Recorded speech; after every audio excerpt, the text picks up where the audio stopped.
বিসমিল্লাহির রহমানির রহিম। প্রিয় শিক্ষার্থীবৃন্দু, সবাইকে আমার সালাম। আসসালামু আলাইকুম।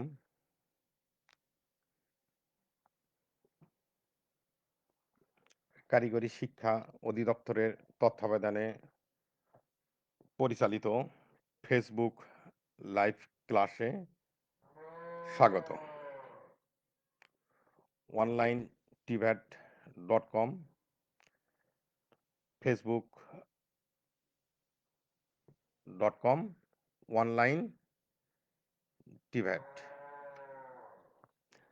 আমি প্রকৌশলী Mohammad Waliul Islam, instructor tech RAC, Sirajganj polytechnic institute, Sirajganj. Technology, refrigeration and air conditioning, পর্ব চতুর্থ,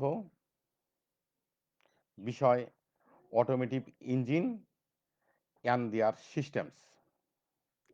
বিষয় কোড ৬৭-২৪২, অধ্যায় তৃতীয়,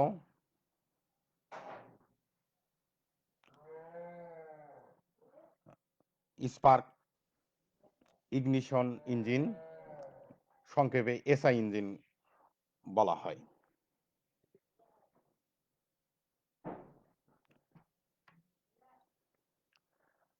আজকের আলোচ্য বিষয় ফোর স্ট্রোক এসআই ইঞ্জিনের কার্যপ্রণালী, টু স্ট্রোক ও ফোর স্ট্রোক এসআই ইঞ্জিনের মধ্যে পার্থক্য, ফোর স্ট্রোক এসআই ইঞ্জিনের ভালভ টাইমিং নকশা।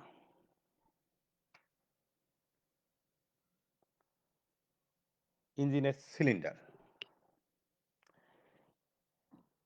ইঞ্জিনের কাজ তাপ শক্তিকে যান্ত্রিক শক্তিতে রূপান্তর করা, এটা আমরা পূর্বেই জেনেছি। তাপ শক্তি উৎপাদন করতে আমাদের ফুয়েলের দহন ক্রিয়া ঘটাতে হয়। এই দহন ক্রিয়াটা ঘটে ইঞ্জিনের সিলিন্ডারের অভ্যন্তরে। তাহলে সিলিন্ডারের অভ্যন্তরেই আমাদের ইঞ্জিনের মূল কাজটি সংগঠিত হয়। তা আমরা, প্রিয় শিক্ষার্থীবৃন্দু, তোমরা একটা সিলিন্ডার দেখতে পারতেছো। সিলিন্ডারের উপরে যে পর্যন্ত পিস্টনটি সিলিন্ডারের মধ্যে যেতে পারে, এটাকে বলা হয় টপ ডেড সেন্টার। এবং সিলিন্ডারের অভ্যন্তরে পিস্টন সর্বনিম্নে যে অবস্থানে যেতে পারে, সে অবস্থানকে বলা হয় বটম ডেড সেন্টার। পিস্টনের সিলিন্ডারের অভ্যন্তরে পিস্টন থাকে। এই পিস্টনের সঙ্গে একটি কানেক্টিং রড থাকে। চিত্রে আমরা কানেক্টিং রডটা দেখতে পারতেছি। কানেক্টিং রড এক সাইডে তাকে পিস্টনের সঙ্গে লাগানো এবং অন্য প্রান্ত এটা ক্র্যাঙ্কশ্যাফটের সঙ্গে সংযুক্ত থাকে। সিলিন্ডারের উপরের প্রান্তে দুটো ভালভ থাকে। একটি ভালভের নাম ইনটেক ভালভ এবং বা গ্রহণ ভালভ, এবং অন্য ভালভটির নাম এক্সস্ট ভালভ অথবা নির্গমন ভালভ।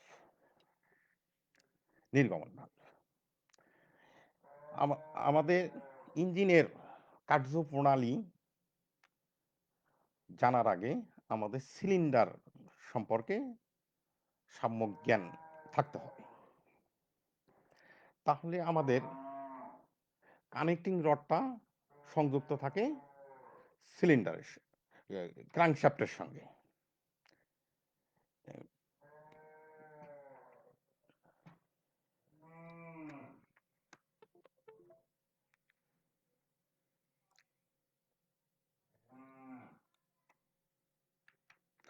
ক্র্যাঙ্কশ্যাফট ক্র্যাঙ্কশ্যাফটটি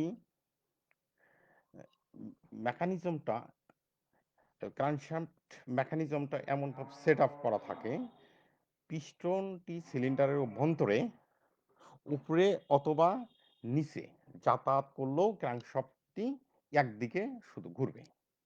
এই ক্র্যাঙ্কশ্যাফটের এক প্রান্ত একটা হুইলের সঙ্গে সংযুক্ত থাকে। তাহলে ক্র্যাঙ্কশ্যাফটটি ঘুরলে হুইলটি ঘুরবে। হুইলটা ঘুরানোর পর যে যান্ত্রিক শক্তি আমরা পাবো, এই যান্ত্রিক শক্তি আমরা তখন বিভিন্ন মাধ্যমে বেল্ট অথবা রোপ অথবা চেইন দিয়ে আমরা পাওয়ারটা ট্রান্সমিট করে আমাদের কাজে লাগাতে পারবো। তাহলে আমরা ইঞ্জিনের সিলিন্ডার সম্পর্কে জানলাম। সিলিন্ডারের অভ্যন্তরেই আমাদের জ্বালানির দহন ক্রিয়াটা ঘটে।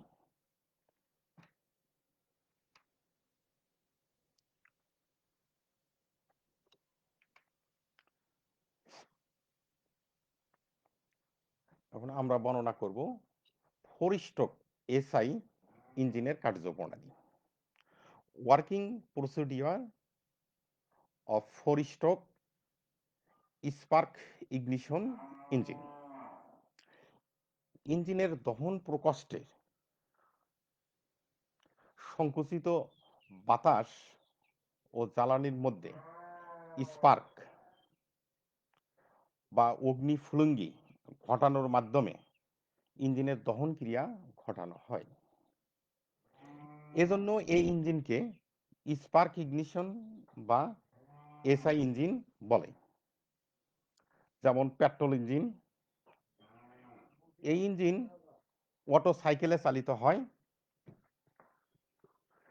ফোর স্ট্রোক এসআই ইঞ্জিনের 4টি স্ট্রোকের মাধ্যমে কার্য সম্পাদন করে। গ্রহণ বা সাকশন স্ট্রোক, সংকোচন বা কম্প্রেশন স্ট্রোক,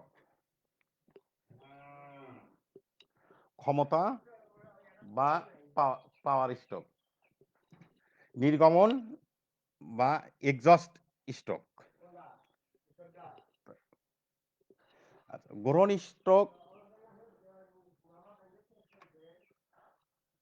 গ্রহণ স্ট্রোক 4টি আমরা চিত্র দেখতে পাচ্ছি।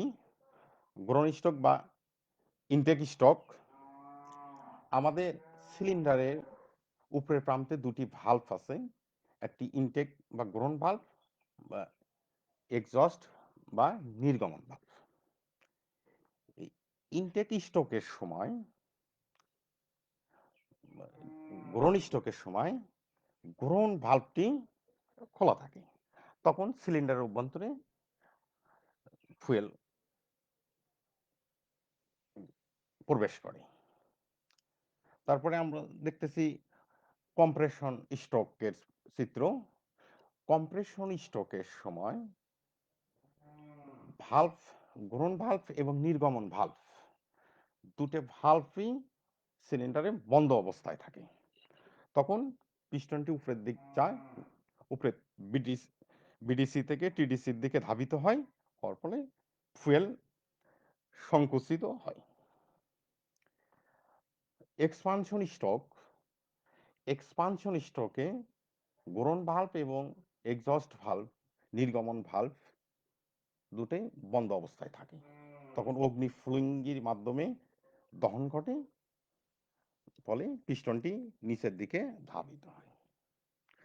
নির্গমন স্ট্রোক বা এক্সস্ট স্ট্রোক, এক্ষেত্রে এক্সস্ট ভালভ বা নির্গমন ভালভটি খোলা থাকে এবং গ্রহণ ভালভটি বন্ধ থাকে এবং পিস্টনটি উপরের দিকে ধাবিত হয়, তখন সিলিন্ডারের অভ্যন্তরে পোড়া গ্যাসটি এক্সস্ট ভালভ দিয়ে বের হয়ে যায়।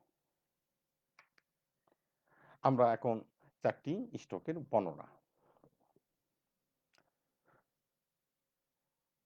গ্রহণ স্ট্রোক বা সাকশন স্ট্রোক।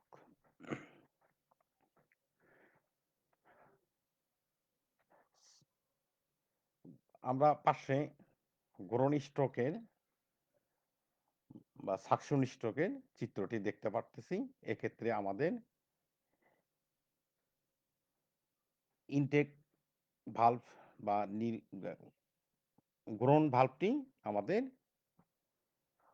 খোলা আছে। তো পিস্টনটি তখন অবস্থান করে টপ ডেড সেন্টারে। টপ ডেড সেন্টার থেকে গ্রহণ স্ট্রোকে পিস্টনটি নিচের দিকে ধাবিত হয়। 4 স্ট্রোক সাইকেল বিশিষ্ট পেট্রোল ইঞ্জিনের পিস্টন সিলিন্ডারের টিডিসি থেকে বিডিসির দিকে ধাবিত হয়। তখন এর গ্রহণ ভালভ খুলে যায় এবং নির্গমন বা এক্সজস্ট ভালভ বন্ধ অবস্থায় থাকে। ফলে গ্রহণ দ্বার দিয়ে কার্বুরেটর থেকে বাতাস ও পেট্রোলের মিশ্রণ ইঞ্জিনের সিলিন্ডারে প্রবেশ করে। এ সময় পিস্টন সিলিন্ডারে টিডিসি থেকে বিডিসি পর্যন্ত ধাবিত হয়।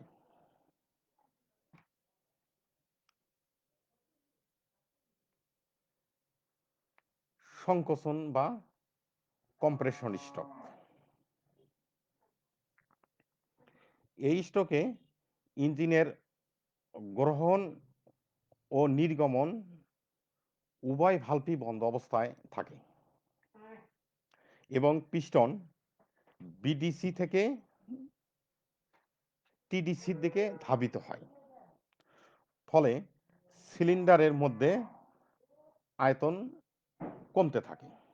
বাতাস ও জ্বালানির মিশ্রণ সংকুচিত হয়ে অধিক তাপমাত্রা ও চাপ অর্জন করে। ফলে সিলিন্ডারে দহন প্রকোষ্ঠে জমা হয়।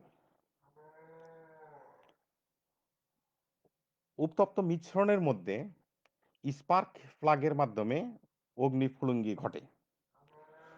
ফলে সিলিন্ডারের দহন প্রকোষ্ঠে অধিক তাপ ও চাপের উদ্ভব ঘটে। পাশের আমরা কম্প্রেশন স্ট্রোকের চিত্র দেখতে পারতেছি। এক্ষেত্রে আমাদের গ্রহণ এবং নির্গমন উভয় ভালভই বন্ধ অবস্থায় আছে।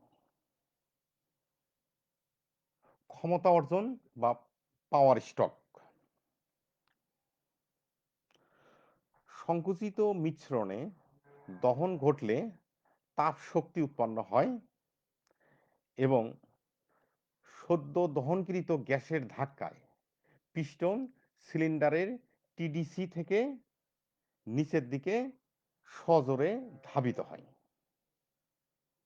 এজন্য এই স্ট্রোককে ক্ষমতা অর্জনের স্ট্রোক বলা হয়।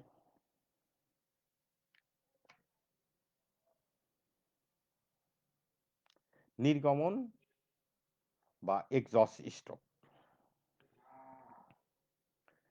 এই স্ট্রোকের সময় পিস্টন বিডিসি হতে টিডিসি এর দিকে ধাবিত হয় এবং সিলিন্ডারের নির্গমন ভালভ খোলা ও গ্রহণ ভালভ বন্ধ অবস্থায় থাকে। ফলে নির্গমন দ্বার দিয়ে দগ্ধ গ্যাস বের হয়ে যায়। এভাবে ইঞ্জিনের 4টি স্ট্রোকের কাজ শেষ হয়। নির্গমন স্ট্রোক শেষ হয়ে গেলে একই সিলিন্ডারে আবার গ্রহণ স্ট্রোক শুরু হয়। এই প্রক্রিয়া পর্যায়ক্রমে চলতে থাকে।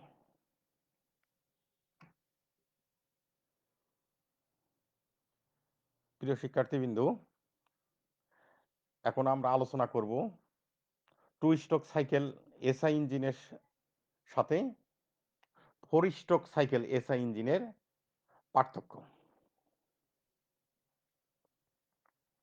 Two stroke petrol engine, 4 stroke petrol engine. Two stroke petrol ইঞ্জিনে ক্র্যাঙ্কশ্যাফট একবার ঘূর্ণায়নে 360 ডিগ্রিতে দুটি স্ট্রোক ঘটে এবং প্রতিটি স্ট্রোকে দুটি কার্য সম্পাদনের মাধ্যমে ইঞ্জিনের কার্যক্রম চালিত হয়। 4 স্ট্রোক পেট্রোল ইঞ্জিনের ক্র্যাঙ্কশ্যাফটের দুইবার ঘূর্ণায়নে সরি 720 ডিগ্রিতে 4টি স্ট্রোক সংঘটিত হয় এবং এর দ্বারা ইঞ্জিনের কার্য সম্পাদিত হয়। 2 স্ট্রোক পেট্রোল ইঞ্জিনে কোনো ভালভ ব্যবহৃত হয় না। তবে প্রত্যেক সিলিন্ডারের দেওয়ালে একটি করে গ্রহণ ও নির্গমন পোর্ট থাকে। 4 স্ট্রোক পেট্রোল ইঞ্জিনে প্রত্যেক সিলিন্ডারে একটি করে গ্রহণ এবং নির্গমন ভালভ ব্যবহৃত হয়। 2 স্ট্রোক পেট্রোল ইঞ্জিনে প্রতিবার ঘূর্ণয়নে একটি করে কার্যকর স্ট্রোক পাওয়া যায় বলে এই ইঞ্জিনের টর্ক অপেক্ষাকৃত সুষম। 4 স্ট্রোক পেট্রোল ইঞ্জিনে প্রতি 2 বার ঘূর্ণয়নে একটি করে কার্যকর স্ট্রোক পাওয়া যায় বলে এই ইঞ্জিনের টর্ক অপেক্ষাকৃত সুষম নয়। 2 স্ট্রোক পেট্রোল ইঞ্জিনের যন্ত্রাংশ অপেক্ষাকৃত কম বলে এটার যান্ত্রিক দক্ষতা বেশি হয়। 4 স্ট্রোক পেট্রোল ইঞ্জিনের যন্ত্রাংশ অপেক্ষাকৃত বেশি বলে এটা যান্ত্রিক সরি 2 স্ট্রোক পেট্রোল ইঞ্জিনের যন্ত্রাংশ অপেক্ষাকৃত কম বলে এটি যান্ত্রিক দক্ষতা বেশি হয় এবং 4 স্ট্রোক পেট্রোল ইঞ্জিনের যন্ত্রাংশ অপেক্ষাকৃত কম বলে এটা যান্ত্রিক দক্ষতা কম হয়। এই ইঞ্জিনের জ্বালানির অপচয় বেশি হয়, ফলে এটার তাপীয় দক্ষতা কম হয়। এই ইঞ্জিনের জ্বালানির অপচয় কম হয়, ফলে এটির তাপীয় দক্ষতার মান তুলনামূলকভাবে বেশি। 2 স্ট্রোক পেট্রোল ইঞ্জিন এ প্রকটভাবে পরিবেশ দূষণ ঘটায়। 4 স্ট্রোক পেট্রোল ইঞ্জিন অপেক্ষাকৃত কম মাত্রায় পরিবেশ দূষণ ঘটায়।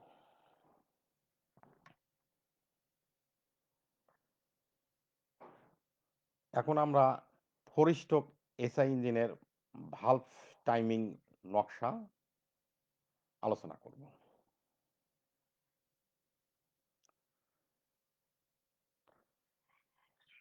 প্রথমে আমাদের জানতে হবে ভালভ টাইমিংটা কি। পিস্টন পজিশনের সঙ্গে সঙ্গতি রেখে যখন ভালভ খোলা ও বন্ধ রাখা হয় তখন সেই ব্যবস্থাকে ভালভ টাইমিং বলে। আর যে নকশার মাধ্যমে পেট্রোল বা ডিজেল ইঞ্জিনের ভালভ খোলা ও বন্ধ হওয়ার টাইমিং দেখানো হয় তাকে ভালভ টাইমিং নকশা বলে।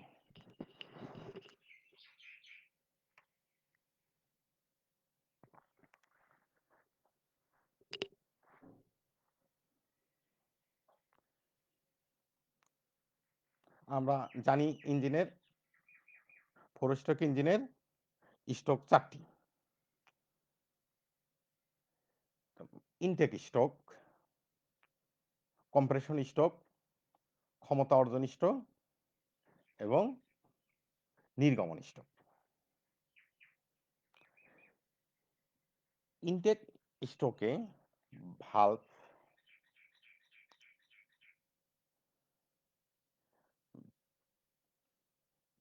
ইনটেক ভালভ টিডিসি হতে টপ অর্থাৎ টপ ডেড সেন্টার হতে 5 ডিগ্রি পূর্বে খোলে এবং বন্ধ হয় বিডিসি হইতে 45 ডিগ্রি পরে। চিত্রে আমরা গ্রহণ স্ট্রোকটা আমরা দেখতে পারতেছি। টপ ডেড সেন্টার হতে গ্রহণ ভালভটি 5 ডিগ্রি পূর্বে ওপেন বা খুলছে এবং এবং গ্রহণ স্ট্রোকটি বিডিসির থেকে ৪৫ ডিগ্রি পরে গিয়ে এই ইনটেক ভালভটি বন্ধ হয়েছে। তাহলে গ্রহণ স্ট্রোকটি চলে ৫ degree plus ১৮০ degree plus ৪৫ degree, মোট ২৩০ ডিগ্রি পর্যন্ত।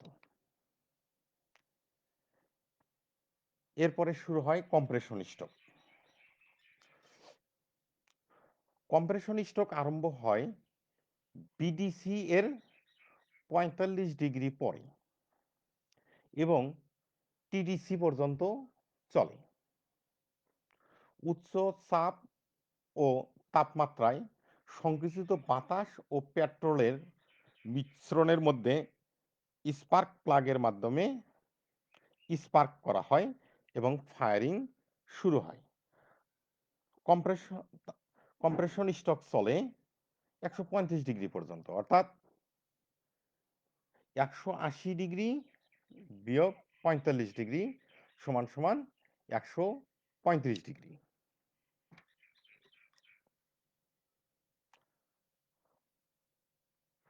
কম্প্রেশন স্ট্রোক এর পরপরই আরম্ভ হয় পাওয়ার স্ট্রোক। পাওয়ার স্ট্রোক টিডিসি হতে আরম্ভ হয়ে বিডিসি এর ৪৫ ডিগ্রি পূর্ব পর্যন্ত চলে। আমরা দেখতে পারতেছি পাওয়ার স্ট্রোকটি টিডিসি হতে আরম্ভ হয়ে আমাদের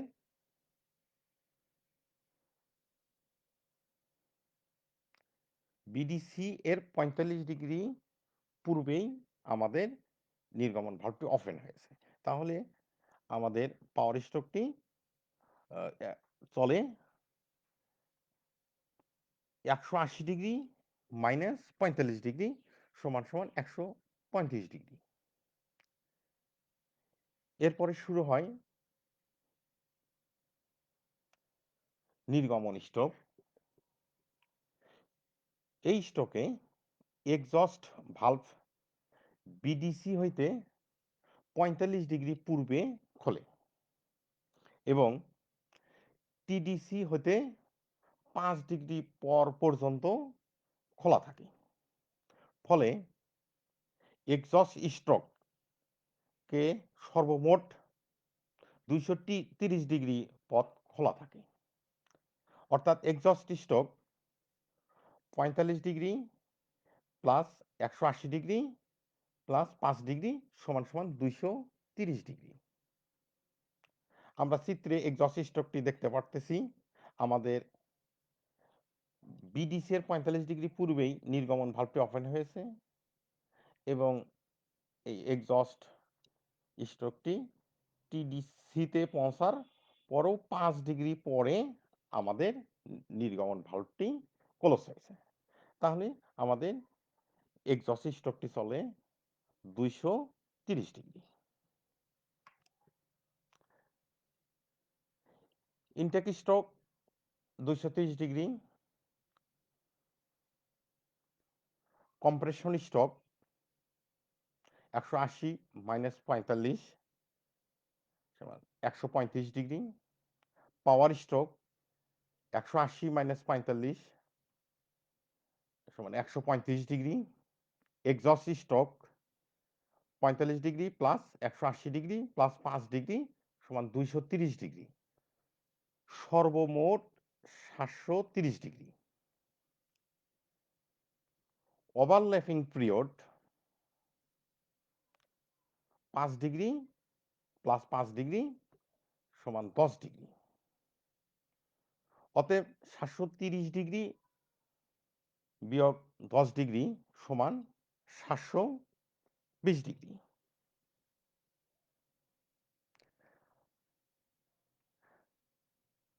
এক্সজস্ট ভালভ বন্ধ হওয়ার পূর্বে ইনটেক ভালভ খুলতে আরম্ভ করলে তাকে ওভারল্যাপিং পিরিয়ড বলে।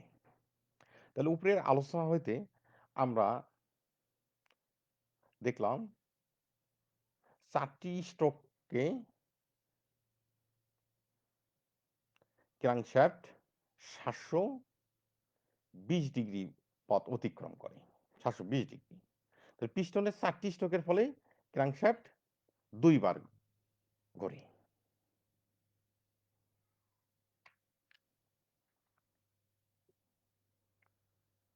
Auto cycle. মিস্টার অটো এই সাইকেল আবিষ্কারক। পেট্রোল ইঞ্জিন অটো সাইকেলে কাজ করে। এই সাইকেলকে কনস্ট্যান্ট ভলিউম সাইকেলও বলা হয়। দুটি কনস্ট্যান্ট ভলিউম এবং দুইটি রিভার্সিবল অ্যাডিয়াবেটিক বা আইসেন্ট্রপিক প্রসেস নিয়ে গঠিত সাইকেলই অটো সাইকেল। আমরা চিত্রে পিভি এবং টিএস ডায়াগ্রামে আমরা অটো সাইকেল দেখতে পারতেছি। এক্ষেত্রে আমাদের দুটি কনস্ট্যান্ট ভলিউম প্রসেস আছে এবং দুটি রিভার্সিবল অ্যাডিয়াবেটিক বা আইসেন্ট্রপিক প্রসেস আছে। তাহলে দুটি কনস্ট্যান্ট ভলিউম এবং দুটি রিভার্সিবল প্রসেস নিয়ে এই অটো সাইকেলটি গঠিত। পেট্রোল ইঞ্জিনের কার্বুরেটরের কাজ। পেট্রোল ইঞ্জিনের কার্বুরেটরের কাজ হলো ইঞ্জিনের লোড ও গতিবেগ অনুযায়ী বাতাস ও পেট্রোলের মিশ্রণ প্রস্তুত এবং এই মিশ্রণ ইঞ্জিনের সিলিন্ডারে প্রেরণ করা। ২ স্ট্রোক পেট্রোল ইঞ্জিন অর্থনৈতিক দিক থেকে ক্ষতিকারক। কেন? ২ স্ট্রোক পেট্রোল ইঞ্জিনের ভালভের পরিবর্তে ভালভ পোর্ট বা দ্বার ব্যবহার করা হয়।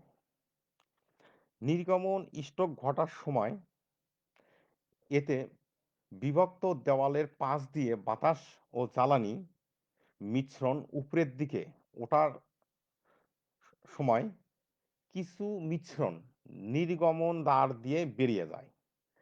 এজন্য ২ স্ট্রোক পেট্রোল ইঞ্জিন অর্থনৈতিক দিক থেকে ক্ষতিকারক। কম্বাসন চেম্বারের কাজ। এয়ার ফুয়েল মিশ্রণের প্রজ্বলন ঘটিয়ে শক্তি উৎপন্ন করাই কম্বাসন চেম্বারের কাজ।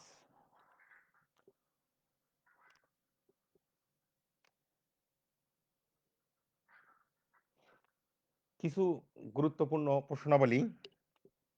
প্রিয় শিক্ষার্থীবৃন্দ, তোমরা এই প্রশ্নগুলো তোমরা গুরুত্ব সহকারে পড়বা।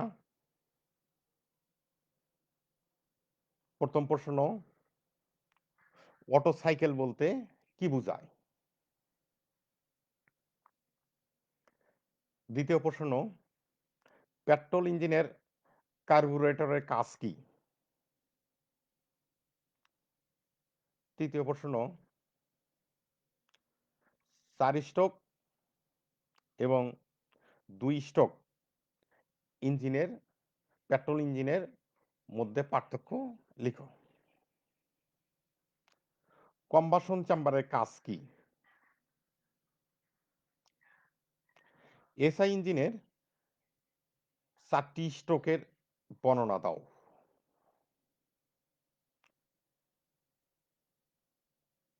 পরের প্রশ্ন, 4 স্ট্রোক সাইকেল এসআই ইঞ্জিনের ভালভ টাইমিং নকশা বর্ণনা করো।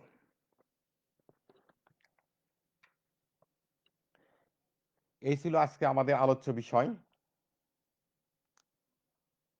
তোমরা বাসায় বসে এই লেখাপড়া করবে। আশা করি আজকের আলোচনায় তোমরা ভালোভাবে বুঝতে পেরেছো। সামনের ক্লাসে আবার দেখা হবে ইনশাআল্লাহ। তোমরা ভালো থেকো। আল্লাহ হাফেজ। সবাইকে ধন্যবাদ।